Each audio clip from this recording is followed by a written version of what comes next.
Hi, buddy. Welcome back to Ox Talks. Thanks for watching today's show.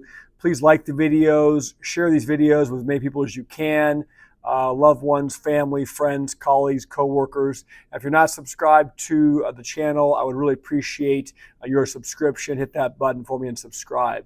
I want to share a story with you today that came out of the Business Insider and has to do with what I'm sure millions of people in this country are experiencing, especially elderly people that are on fixed incomes, relying on Social Security, maybe some other small benefits just to get by. The cost of everything continue to go up. We know that insurance costs, rents, food, fuel, and there's a lot of people in this country that are suffering. So I wanted to share this story with you today because sometimes we talk about the stock market and things that, a large portion of this country simply don't care about because it doesn't pertain to them. They can barely afford to eat, let alone invest in stocks and buy cryptos and buy gold. So I wanted to share this article with those that are struggling, and just if you didn't see this out of this Business Insider, you're not alone. Okay. And so this says a baby boomer lives on $1,768 monthly Social Security and says she's a few $100s away from losing access to basic necessities. It says Michelle Russell, age 70 years old, regularly met her closest friends for music and margaritas. It was their tradition. They would order salt-rimmed cocktails, share a meal, and listen to whichever local musician, it says, was playing at their favorite restaurant. But Russell has been receiving fewer and fewer dinner invitations, it says. Over the past year, because my money has gotten so tight, she says, those friends don't call me anymore. They say I don't have the money to go out, and it's embarrassing for me, she says, when they pay for my bill. The Huntsville, Alabama resident lives on her $1,768 monthly Social Security check, according to documents reviewed by Business Insider. Russell doesn't have any savings and sometimes has to buy groceries and gas with her credit cards. Rent for her small apartment takes up more than half of her monthly income. Let me stop there. How many people in this country, leave your comments below, don't have any money in savings? We've seen articles and data come out before that says most people in this country, fixed income or not, don't even have $400 saved up in case there's an emergency or unforeseen expense. How many people in this country are paying for food and gasoline using their credit cards? And how many people in this country does payment for rent, a property they don't even own, take up more than half of their monthly income? After working most of her adult life, it says, Russell didn't think her retirement would look like this, and it says she isn't alone. Listen to this. A fifth of Americans over age 50, it says, lack adequate retirement savings, and many of those who do have savings worry they'll outlive what's in the bank. Monthly Social Security checks aren't enough for most baby boomers to live on. Many have told Business Insider they struggle to afford housing, food, and health care. And how many stories do we hear all the time about elderly folks having to go back and pick up part-time jobs as greeters at Walmart or whatever it is, groceries at the grocery store, just in order to let's say, supplement their fixed income so they can just live and get by. It says these financial challenges are also fueling a loneliness crisis for older adults.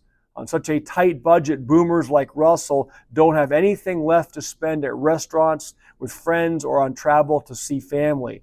I've discussed on this show before that those of you that have elderly parents, elderly family around you, that spend a lot of time alone, you need to make the time, make the effort to call them, to go see them, even if they're not struggling financially. But if they're also struggling financially just to get by, that's got to be a very extremely lonely thing to be confronting when you don't have anybody to share it with, or maybe you're embarrassed to share. They're embarrassed to share, or they feel like they're burdening other people by sharing what's going on. It says if you make friends, then it's, well, hey, why don't we go out to lunch? She said.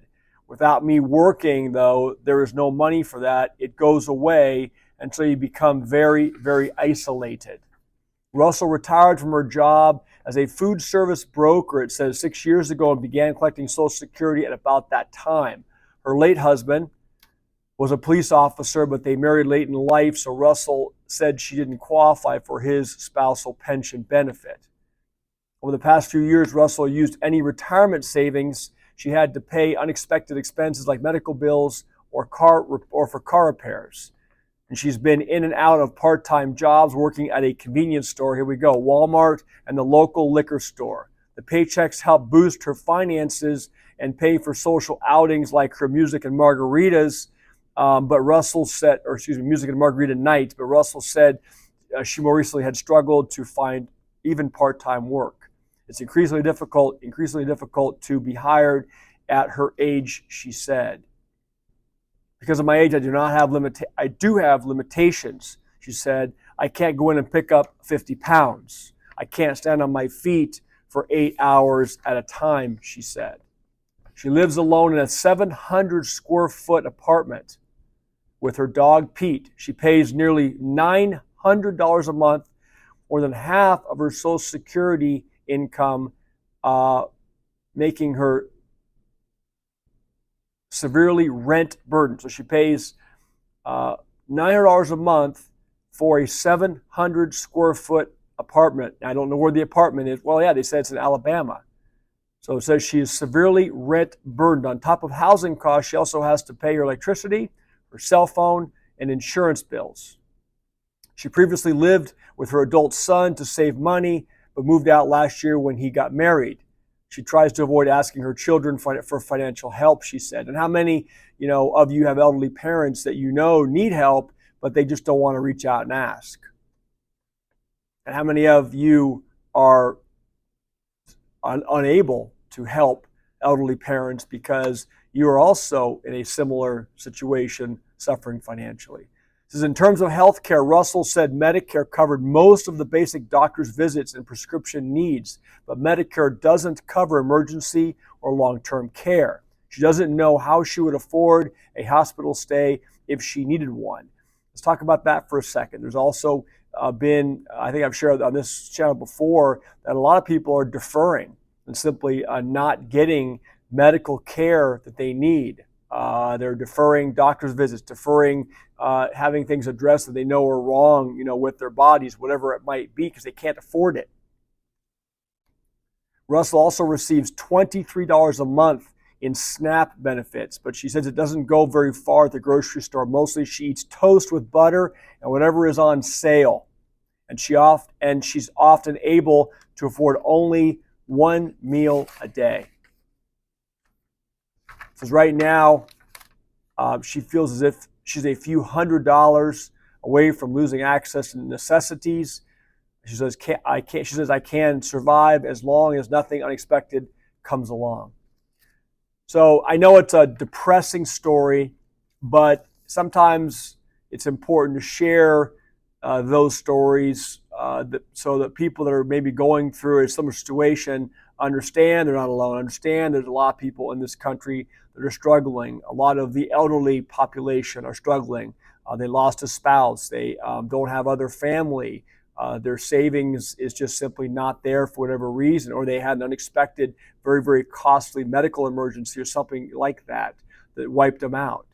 So that's why I wanted to share that story with you today. I'll leave it there at about 9.5 minutes. Again, those of you that are struggling around the country, that are suffering from isolation, suffering from loneliness, please, understand that, there are always people that you can reach out to. Make the effort to try to find a support group, support network. Those of you that know those people in your life, please reach out. Take the time, because things are not getting any better right now. They're getting worse, economically across this country, and that doesn't appear to be changing anytime soon. Okay, so with that being said, I'll leave it there today. Appreciate you watching. God bless. Bye.